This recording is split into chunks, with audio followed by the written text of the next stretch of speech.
ये हमारा 20वां कैंप है और सुबह से 200 लोग हम लोग देख चुके हैं, हमारे डॉक्टर्स, हमारी एक्सपर्ट्स की टीम, जिसमें डाइटिशियन, आइज़ स्पेशलिस्ट, डेंटल, ये सब तरह के चेकअप्स हो रहे हैं और प्रॉपर मेडिसिन दी जा रही है और अभी तक भी ये मेडिकल कैंप चल रहा है। तो मैम यहाँ पर ज़्यादातर पेशेंट किस प्रॉब्लम को लेकर आए थे, आपको पता लगा? डिप्रेशन, आजकल लोग डिप्रेशन के ज़्यादा शिकार हैं, अकेलेपन के शिकार हैं, एंग्जाइटी के शिकार हैं, जिसकी वजह से बीपी बढ़ता है, कोलेस्ट्रॉल बढ़ता है, आइज़ पे असर होता है। इस तरह के पेशेंट्स हमें ज़्यादा देखने को मिले। तो डॉक्टर्स के मुताबिक आपको क्या लगता है कि एक प्रॉब्लम क्यों होती है और क्या इसका इलाज रहेगा? हम प्रॉपर मेडिसिन दे रहे हैं, मेडिकेशन दे रहे हैं, उनको हम एनरोल कर रहे हैं कि किसी भी तरह का कोई ऑपरेशन होना है, किडनी की कोई प्रॉब्लम है, समस्या है, तो सबके इलाज के लिए हम लोग यहाँ उनको प्रॉपर मेडिकेट कर रहे हैं। मेरा नाम डॉक्टर प्रीति है। मैं Swami Devi Dayal group of professional institute Barwala से हूँ। मैं वहाँ पे प्रोफेसर की पोस्ट में हूँ। आज हमने सेक्टर 20 में एक NGO that is a women care foundation, जो कि वुमेन एम्पावरमेंट की NGO है, उसके साथ हम लोगों ने डेंटल कैंप लगाया है यहाँ पे। मैं अब आपको बताती हूँ कि हमें ब्रश कैसे करना चाहिए, अपने मसूड़ों को कैसे ठीक रखना चाहिए। तो हमें सबसे पहले दिन में 2 बार ब्रश करना चाहिए। ब्रश कैसे करना चाहिए? ब्रश सबसे पहले हमें सुबह नाश्ते के बाद करना चाहिए। नाश्ते से पहले ब्रश करने का कोई पॉइंट नहीं है, नाश्ते के बाद। और करना कैसे है? हमें ब्रश हमेशा सर्कल राउंड में करना चाहिए। जैसे कि हम बोलते हैं brush your teeth round and round, up and down, round and round, right. तो मतलब क्या है इसका कि जब हम हॉरिजॉन्टल ब्रश करते हैं तो जो दांतों की गंदगी है वो दांतों में ही घूमी जाती है, निकलती नहीं है। तो हमें या तो वर्टिकल ब्रश करना चाहिए या सर्कुलर ब्रश करना चाहिए। और दूसरी बार जो हमारा ब्रश है वो हमने रात को सोने से पहले, क्योंकि पूरी रात हमारे मुंह में जो भी हमने खाया वो मुंह में बैक्टीरियाज ग्रो कर जाते हैं, तो दूसरी बार करना चाहिए। ब्रशिंग के साथ साथ जब भी हम जो भी अपना ब्रेकफास्ट, कोई भी मील लेते हैं, हर मील के बाद हमें कुल्ला करना बहुत ज़रूरी है। अच्छे से मुंह में पानी रख के ज़ोर ज़ोर से कुल्ला करना और उसके बाद वो पानी को गिराना बहुत ज़रूरी है। जो भी हमने ब्रश यूज़ करना है वो हल्का ब्रश यूज़ करना है, दैट इज़ सॉफ्ट ब्रिसल्स वाला। हमारे पास बहुत सारे ब्रांड के सॉफ्ट ब्रिसल्स के ब्रशेस आते हैं, वो वाला यूज़ करना चाहिए। हार्ड ब्रिसल्स हमें नहीं यूज़ करना चाहिए। तो बेसिकली मैंने इस एरिया में देखा है कि लोग दांतों को लेके थोड़ा सा इग्नोरेंट जोन में हैं। तो प्लीज़ मैं ये बताना चाहती हूँ कि जो हमारे दांत हैं उसी से ही हमारे पूरे शरीर की बीमारियाँ भी लगती हैं। ये दोनों आपस में रिलेटेड हैं, दांतों की बीमारियाँ और हमारे शरीर की बीमारियाँ।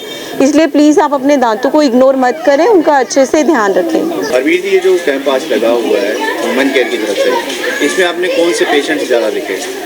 नमस्कार, मैं डाइटिशियन हरवीर। मैं यहाँ पे ज़्यादातर पेशेंट मैंने मधुमेह के पेशेंट्स देखे हैं और यहाँ पे मैंने बताया यहाँ पे लोगों को किस तरह से खाना चाहिए, और जिसमें जो लोगों का खान पान था वो बहुत बिगड़ा हुआ था, उसमें सुधार लाने के पूरा समझाया है कि किस तरह से उनको करना है।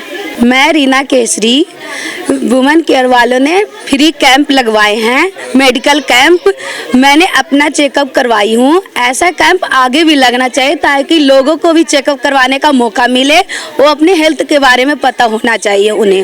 आप मेडिटेशन फ्री करवाते हैं, काफ़ी लोग आते हैं। एक मेडिकल हेल्थ कैंप लगा हुआ है जिसमें लोगों को ज़्यादातर यहाँ पे डिप्रेशन की प्रॉब्लम देखी गई। तो आप क्या समझते हैं कैंप लगाने के बाद किस तरह से या मेडिटेशन करने से किस तरह से डिप्रेशन से बचा जा सकता है? थैंक यू, आपने बहुत ही अच्छा एक जागरूकता वाला क्वेश्चन आपने पुट किया है। मेडिटेशन एक ऐसा हेल्पफुल होता है हमारे स्वास्थ्य के लिए, जिसमें हम आसन प्राणायाम करते हैं जो शरीर के लिए भी होता है। एक मेडिटेशन में एक और उसका पार्ट है जिससे मन की साधना की जाती है, और जब हम मन की साधना करते हैं तो हमारे मन के दो वेव से निकलते हैं, अल्फ़ा एंड गामा वेव्स, वो काफ़ी कंट्रोल्ड होते हैं। अल्फ़ा वेव बढ़ता जाता है, गामा वेव कम होता है जब हम मेडिटेशन करते हैं। जैसे ही मेरा अल्फ़ा वेव बढ़ना स्टार्ट हो जाएगा, मेरे अंदर के स्ट्रेस एकदम न्यूनतम लेवल पे आ जाएंगे, पूरा माइंड शांत होगा और हम रिलैक्स्ड फील करेंगे। यही मेडिटेशन का सबसे बड़ा हेल्पफुल और बेनिफिशियल होता है। तो अभी जो भी हम लोग किए हैं, इसके बाद हम लोग ट्राई करेंगे लोगों को मन का आसन सिखाने का, जिसके थ्रू मन पे वो कंट्रोल करें और शांत रहने का, हर एक परिस्थिति में कैसे शांत रहें, ये विधि हम लोग उनको सिखाएं। कभी भी जब भी ये स्ट्रेस का प्रॉब्लम है या लोग आज एंजाइटी में जाते हैं, इसका सॉल्यूशन कभी भी दवा से नहीं है। It's only one solution is the meditation. अपने मन पे कंट्रोल करना, अपने अल्फा वेव्स को बढ़ाना। जितना मेरा अल्फा वेव बढ़ेगा हम उतना ही शांत और उतने ही हर एक परिस्थिति में मैं अपने आप को कंट्रोल रख सकूंगा। पूरी तरह से जो भी कंडीशन रहेगा, हर एक कंडीशन में मैं टोटल शांत रहूँगा। तो लोगों से यही अनुरोध होगा और हमारी ये प्रयास रहेगा नेक्स्ट टाइम कि हम लोग लोगों को मन का आसन सिखाएं, मेडिटेशन सिखाएं, साधना सिखाएं, जिससे लोग उससे अपने हेल्थ को इम्प्रूव कर सकें। Instead of meditation, instead of going and इतनी सारी दवाइयाँ लेना, दवाइयों का साइड इफ़ेक्ट्स होना। ऐसा भी नहीं है कि दवाइयाँ काम नहीं, दवाइयाँ बहुत काम करती हैं, but meditation helps them a lot कि वो अपने आप को कैसे इम्प्रूव कर सकते हैं।